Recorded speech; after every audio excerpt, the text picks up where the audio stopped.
வாரியார் சுவாமிகள் எப்பேற்பட்ட முருக பக்தர் என்று நம் அனைவருக்குமே தெரியும்.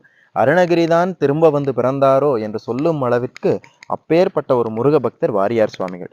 அவருடைய வாழ்க்கையில் நடந்த ஒரு நிகழ்வு என்னை மிக மிக கவர்ந்த பதில், வாரியார் சுவாமிகளுடைய பதில் ஒன்று.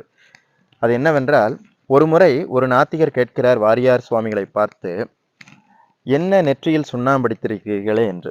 நாமாக இருந்தால் கோபப்பட்டு விடுவோம், அல்லது பதில் தெரியாமல் அந்த இடத்தை விட்டு சென்று விடுவோம்.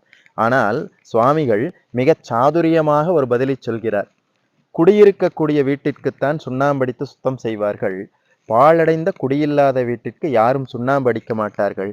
என் மனதில் முருகப்பெருமான் குடியிருக்கிறான், அதனால் என் நெற்றியில் திருநீறு என்னும் சுண்ணாம்பை அடித்திருக்கிறேன், உங்கள் நெற்றி வெறுமையாக இருக்கிறது என்று சொல்லுகிறார்.